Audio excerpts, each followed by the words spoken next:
Laila, kelas manajemen 19B dengan NIM 105721104319, Prodi Manajemen, Fakultas Ekonomi dan Bisnis, Universitas Muhammadiyah Makassar.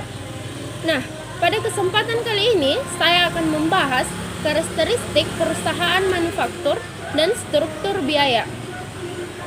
Perlu kita ketahui, secara umum perusahaan dibagi menjadi 3.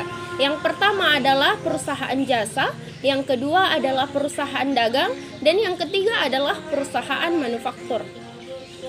Pembahasan mengenai penyusunan anggaran akan lebih difokuskan kepada perusahaan manufaktur.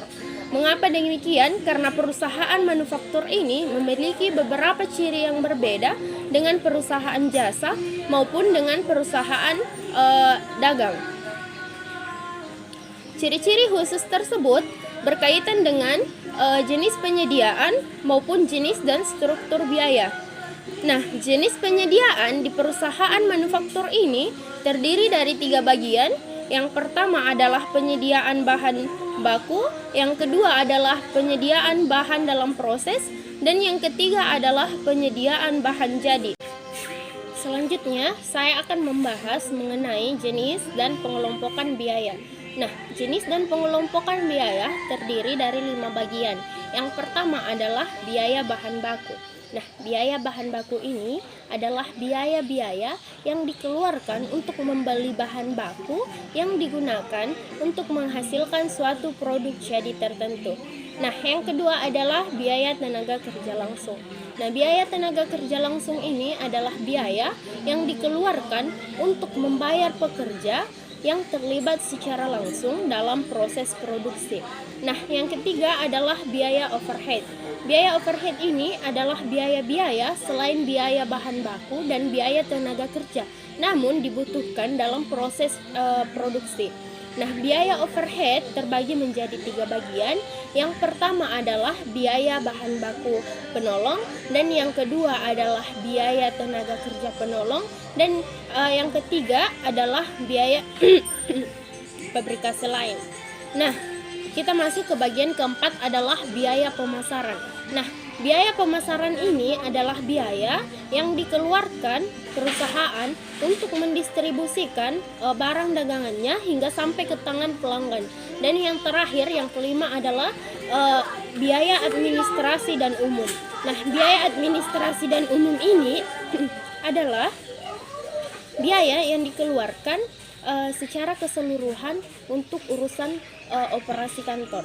Nah, biaya-biaya tersebut dikelompokkan menjadi 2. Yang pertama adalah biaya produksi.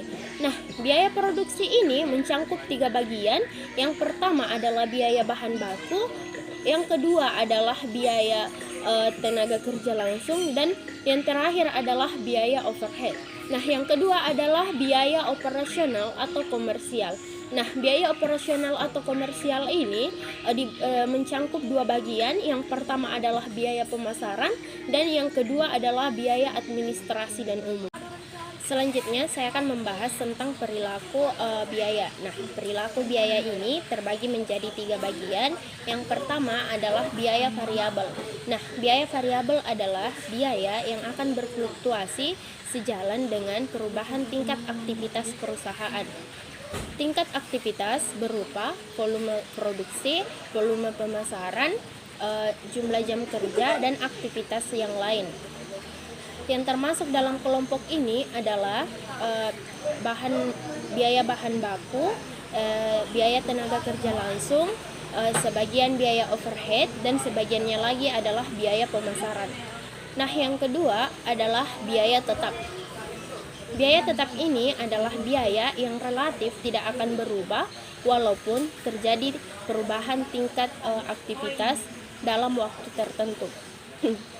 Yang termasuk dalam kelompok ini adalah sebagian biaya overhead, sebagian biaya pemasaran,